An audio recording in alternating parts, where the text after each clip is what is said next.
요한계시록 12장 5절에서 6절을 읽어보겠습니다. 여자가 아들을 낳으니 이는 장차 철장으로 만국을 다스릴 남자라. 그 아이를 하나님 앞과 그 보좌 앞으로 올라가더라. 그 여자가 광야로 도망하며 거기서 1260일 동안 저를 양육하기 위하여 하나님이 예비하신 곳이 있더라. 그리고 요한계시록 12장 13절에서 14절을 읽어보겠어요. 용이 자기 땅으로 내어 쫓긴 것을 보고 남자를 낳은 여자를 핍박하는지라. 이 여자가 큰 독수리 두 날개를 받아 광야 자기 곳으로 날아가서 그 뱀의 낯을 피하여 한때 두때 반때를 양육받으매. 이 말씀을 참 율법 아래 교회에서는 나름대로 풀이를 하는데 이것이 정확하게 맞는 것이 아닙니다. 여기서 여자가 아들을 낳으니 이는 장차 철장으로 만국을 다스릴 남자라. 이 뜻이 무엇이냐면은 이 여자는 이 율법 아래 교회를 가리키는 것입니다. 율법 아래에 있던 이 교회 안에서 하나님의 율법에 매였던 자들이 어느 날 성령이 임했기 때문에 이 성령을 받은 하나님의 아들들은 철장 권세를 받게 되는 것입니다. 철장 권세를 받아서 만국을 다스릴 남자라. 그 아이를 하나님 아까 보좌 앞으로 올라가더라. 이 하나님의 이게 신부를 나타내는 것입니다. 성령을 받았기 때문에 신부들입니다. 그런데 이 신부들은 이 땅에 있을 때 기름을 온전히 성령으로부터 받게 되므로 이들이 이제 마지막 때 이 7년 흉년 가운데 전 3년 반 동안 이들이 영원한 복음을 증거하게 되는 것입니다.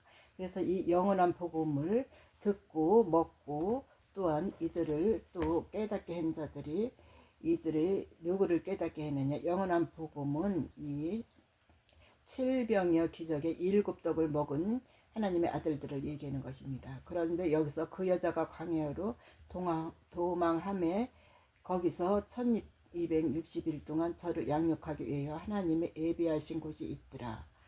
네, 여기서 하나님의 아들들이 만국을 다스릴 이 철장 권세를 받았는데 이들이 영원한 복음도 전하고 피난처를 이미 만들어 놓았습니다.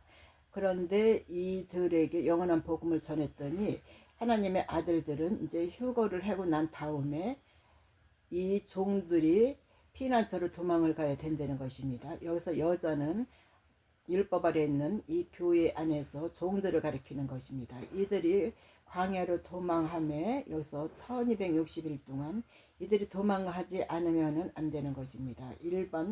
일단 그 교회 안에서 나와야지 되는 것입니다. 이때는 왜 도망가느냐. 짐승의 표를 받기 때문에 그 짐승의 표를 받지 않기 위해서 하나님이 예비하신 곳, 그것이 하나님이 예비하신 피난처라는 곳이 있습니다.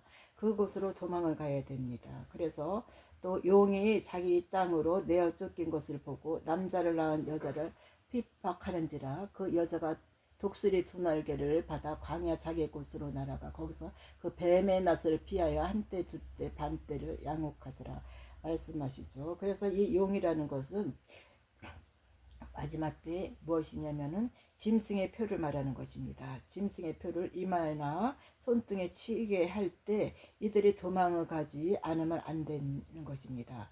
그래서 이 남자를 낳은 여자를 핍박한다 그러는 것은 이들을 종들을 핍박한다는 것입니다. 짐승의 표 받지 않으면은 너희들을 법으로다가 이제 죽이든지 아니면 강제로 받게 해대든지 이 시대가 이제 곧 다가온다는 것입니다. 그래서 큰 독수리 두 날개를 받아 광야 자기 곳으로 날아간다. 이 큰 독수리 두 날개를 받은 자들은 종들 중에서 하나님의 선지자를 말하는 것입니다. 그 선지자들은 자기의 핏값을 또 다 치를 때까지 이 같은 종이지만은 선지자 역할을 해야 되는 것입니다. 모세와 또 같은 그 선지자 역할, 엘리야 같은 이 선지자 역할을 하게 되는 것이 이들이 광야로 이들을 끌고 간다는 것입니다. 그래서 이 뱀의 낯을 패여간다. 이것이 이제 법으로 제정된 이 짐승의 표라고 하는 마지막 때 이제 나오는 그 표를 말하는 것입니다. 그것을 피해 갖고 이들을 피난처로 인도한다는 이 말이 되겠습니다. 여러분 감사합니다.